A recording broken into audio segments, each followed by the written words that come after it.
Hey everybody, welcome back to my channel. Today I have one of the paintings that I completed last year. I was especially thrilled how this particular commissioned piece turned out. The reference material happens to be from one of my favorite places, Sand Harbor at Lake Tahoe. I received so much positive feedback on this one, which I absolutely appreciated. And after I posted my time-lapse video to YouTube, a lot of people reached out asking about, the colors I used, the techniques used, especially how I did kind of the underwater rocks here. And so today, just wanted to go through a brief tutorial of what that process looked like.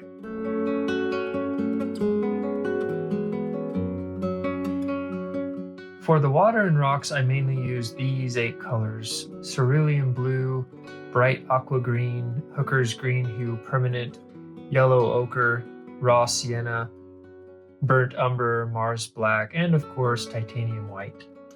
And the brand of paint that I use for this are these Liquitex Professional Heavy Body Acrylics.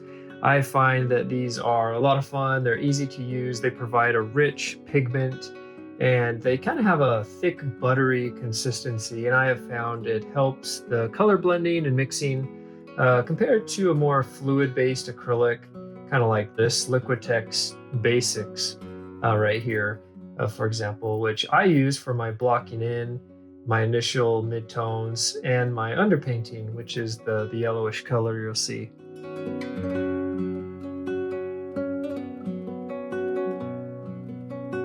For those of you not familiar with Lake Tahoe, it's known for its brilliant turquoise, crystal clear waters, and especially on the northeast side of the lake, it's kind of famous for these just gorgeous rocks and boulders, both underneath and protruding out of the water. They're just huge.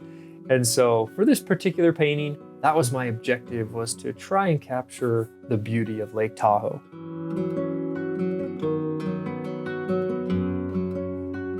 In order to cover up the toned ground or the underpainting section of the lake right here, I just used a combination of some blues and greens to block in what's called that mid-tone layer. I'm not going for the darkest or the lightest color, somewhere in the middle. But at this stage, I'm not worried about detail. There is no detail, just aiming to give myself a good starting point, trying to get everything in roughly the right place. And this part shouldn't take too much time.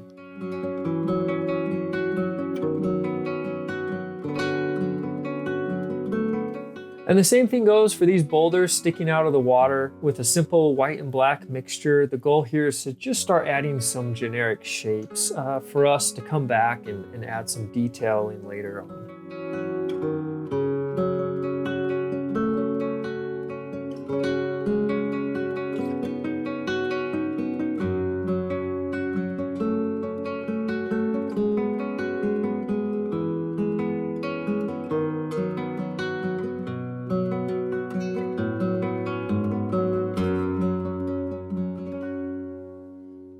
Okay guys, once we are satisfied with the composition of our rocks and boulders above the water, then we can move into the next phase of starting to block in and work on the base layers of the rocks beneath the surface.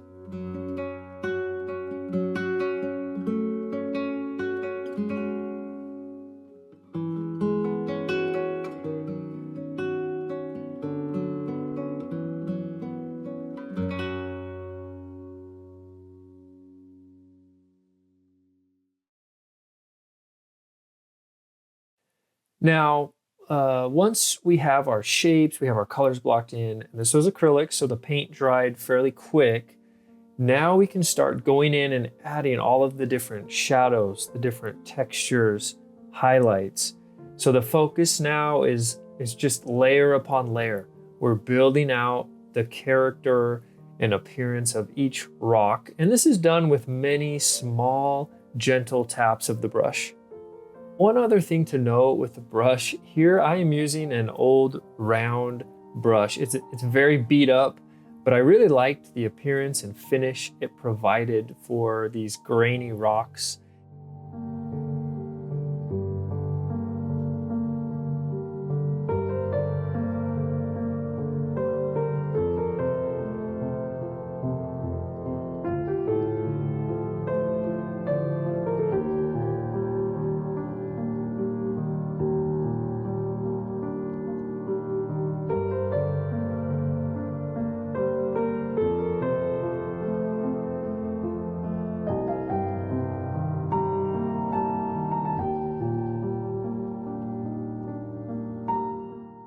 Okay, guys, I wanted to go back to these big boulders out of the water.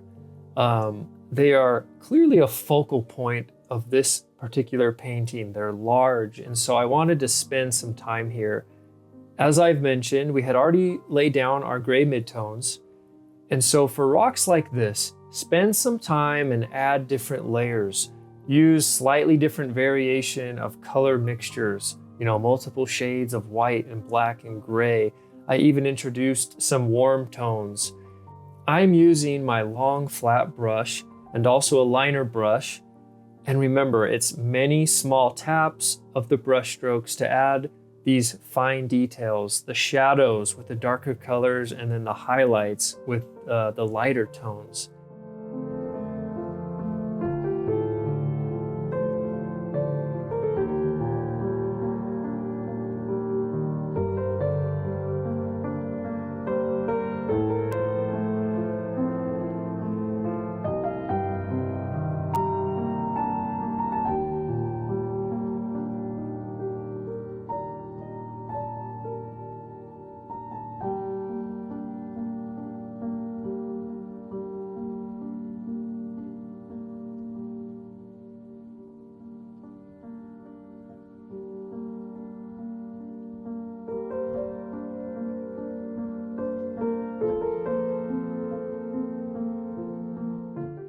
So while our big white boulders are an important element of the composition of this painting, I'd say they complement well the main focus, which is the region right here with all of our underwater rocks.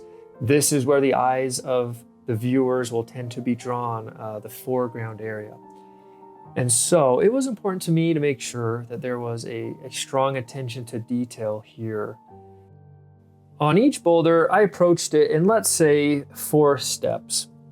Step 1, blocking in with the basic midtones. We had already done that.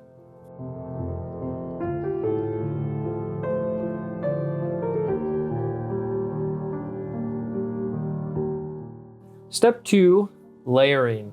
I touched on this a little bit. Layering in more of our desired colors, introducing new color mixtures.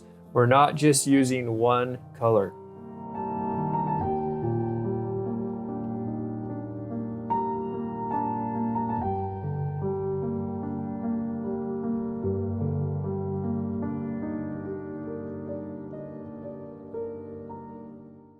Step 3, shadowing. Specifically on our rocks, this is the darkest shades. These are the cracks, the dark crevices, the detailing.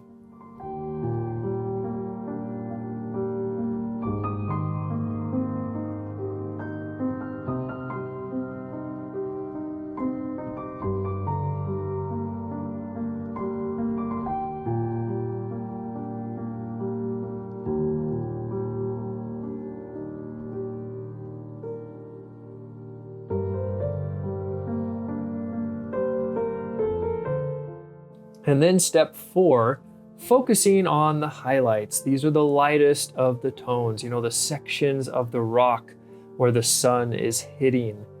We're using the liner brush and adding the longer brush strokes that create the impression of the reflection of the ripples from the water above. And so remember, steps 2, 3, and 4, these are all accomplished with many, many small brush strokes. All these steps will help add that realism to the painting, which is what we're going for.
One last thing to note, guys, on these larger boulders, I found another very old flat brush. It was very worn out, but I liked the coarse, harsh, kind of jaggedy brush strokes.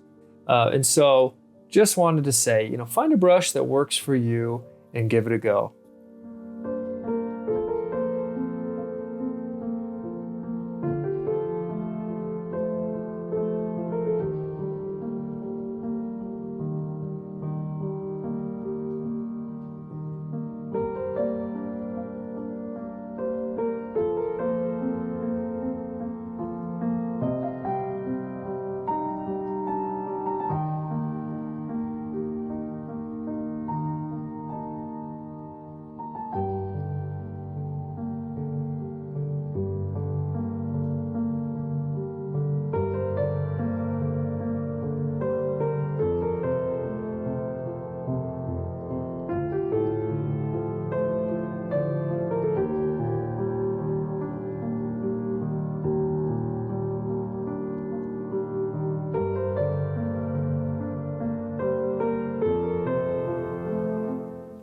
With that liner or small flat brush, you can go in and add any of these, you know, last finite details or highlights that really just bring the image all together.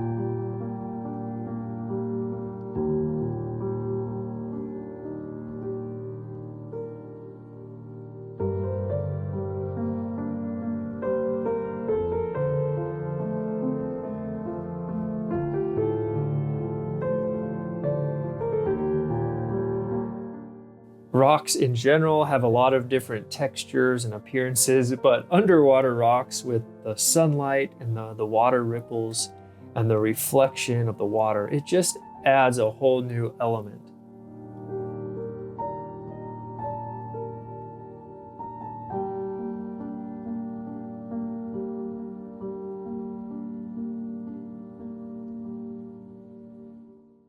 Okay guys, that gives you a little insight into how I painted these boulders and these underwater rocks. Hopefully that helps you on your next painting, if painting an underwater scene is something you're looking to do. Regardless, I hope you guys enjoyed that tutorial. If you haven't subscribed, please go ahead and hit that subscribe button. I do have some upcoming paintings and more tutorials, which I am excited to share with you guys.